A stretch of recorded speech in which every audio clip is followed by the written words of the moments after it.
question was, what are your classroom procedures and rules and essential agreements that you've made? Okay, so inside of our classroom, up on the wall in the green paper, we have our classroom agreements, which the students devised themselves at the beginning of the year. So we led them through talking about what makes a productive classroom and what makes you feel safe and warm and welcomed into a classroom. And they came up with, I think there are 6 statements that we have up on the wall of what we agreed to do and to follow. And they're the common classroom. I mean, we can go back and read exactly what they are. I don't have them memorized. Yeah, right. But just that we're being respectful learners, that we're participating, we're being engaged, we're doing the best that we can, and that we're helping each other to learn and to grow to the best of their ability. We're not like hindering or stopping other people from learning. And so there's like no specific rules that the class has to follow besides the Brinson rules? Yeah, we go by essential agreements, not rules. Oh, There's okay. nothing like saying you must do this or you don't do this. Okay. It's more of we're going to, as a group, decide what we believe, and we're going to agree together to follow our beliefs. And if we don't, then we sit down and we have a conversation about, okay, what happened? And we give each student the opportunity to share what happened from their perspective and how they're feeling about that. And then we ask them, what would you like to do to make the situation right or make it better? Okay. And then based on what they would like to do, we help and facilitate them to make the situation right or better. So we don't make the students say, I'm sorry, or make them do this because that's what the rule says, or we don't say, we have to go to timeout because it's what's going to make the situation better, or how are we going to fix it. And then based on that, we move forward. Okay, great. Yeah. And then any specific routines or, I guess, procedures that they have to do, like in the mornings or before they leave the classroom? I guess, yeah, we have 2 main routines that are followed almost every day. Okay.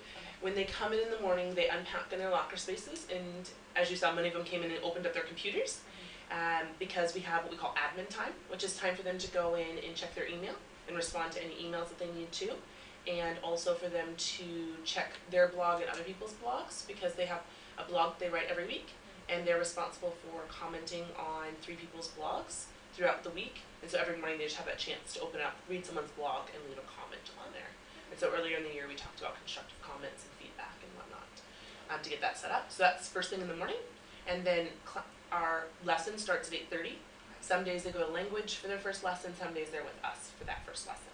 So it's a combination there. And then in the evenings, or in the afternoons, when the students get ready to pack up,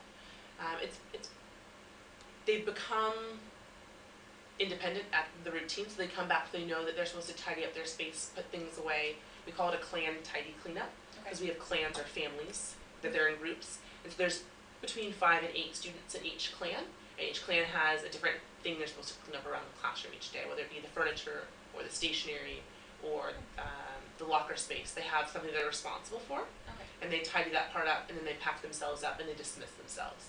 And so as a teacher, I'm not going around saying you need to do this, you need to do that, you need to do that. I'm just walking around facilitating, pointing things out as needed, and there to say goodbye and to see the students off. If they go to the bus, they walk to the bus line on their own. If they're being picked up, they walk out the doors and go to their parents on their own. Or if they're walking home, again, they find their way where they need to go. So we've already developed those routines from earlier in the school year. Oh, great. And then I know we talked about the girl earlier with the social emotional issues. Are there any other students that have like learning difficulties or that you specifically need to differentiate for? Oh yes. Oh yes. We have a wide variety of language needs in our class. Are you familiar with Fountas and Pinnell, the reading system? No. Okay, I'll share more with you on that, but it's like if it's leveled from A to Z. And so I have, in grade 5, they should be approximately around the level TU, and my lowest student is at a level C. And my highest student is at a level X. So I have a wide range of abilities. So I'm definitely needing to differentiate for language needs as the primary need. And that's through translation, that's through sometimes differentiated passages, text, things like that. Sometimes the activities are slightly different, but of course the end results of what we're asking, the expectations are still the same. It's just how they get there is a little bit different. Okay. And so my other question, I got 2 more, is are there any like expectations expectations you have of me for my time that I'm here? I guess while you're here, I would just hope that you'd be able to get as much practice as you need in order to feel like you're ready to move off into your own classroom and your own teaching role. So trying out a little bit of everything, of even though it may not be something you may do in the future, just giving it a try just to see, okay, at least I've experienced it, I've kind of, dipped my toe in the water to see what it's like. Just kind of going along with what the other teachers do. You're going to be treated just like any other teacher here. Yeah. So if you just kind of jump in line and do what all the other teachers do, just be observant of if another teacher's doing it, then that's something that you should be doing too. As since the middle of the school year, there's a lot of things that we've covered in the first half of the school year that I'll just kind of be catching you up on along the way. So if you have questions, please just let me know, or if something doesn't make sense. I know there's lots of PYP jargon. You're familiar with some of it, but some of it will be new as well. So please just ask and get as hands-on as possible. Like when the kids are in the room, going around monitoring, asking questions, helping kids that aren't on task. And I'll kind of coach you through and kind of show you things along the way. But just joining in as a classroom teacher. I hope you feel like you're one of the teachers, because we will refer to you as one of the 5th grade teachers now. Okay. Yeah, and so if a student's stepping out of lines, like you can say something to them, and we'll build that understanding with them that they are to respect you just as they respect any other teacher in the classroom. For provocation? Yeah, not quite yet. When you come in next week to observe on Thursday, just kind of see how things are going, and then on Friday morning when we have that prep period, we'll go over in more detail exactly what we're after and things. Okay. Yeah. Perfect. Because that was my other question too, because I remember when I was working with the IB, we didn't really have objectives that we told the students. Yes. As you know, because on here it says that we're supposed to talk about objectives and standards, but yes, it's kind of different here. Yeah, it's not quite applicable. We refer back to our essential idea and our lines of inquiry as our objectives. Like, we're trying to understand this concept. Yeah. And we'll bring in things like our learner profile or our attitudes or things like that. But they're different than, the state standards.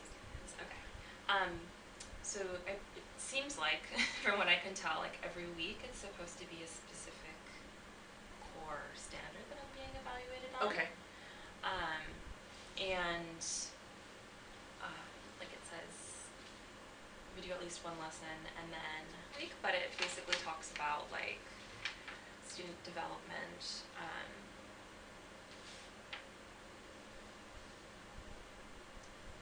that I understand like what I'm teaching, and what was the other one?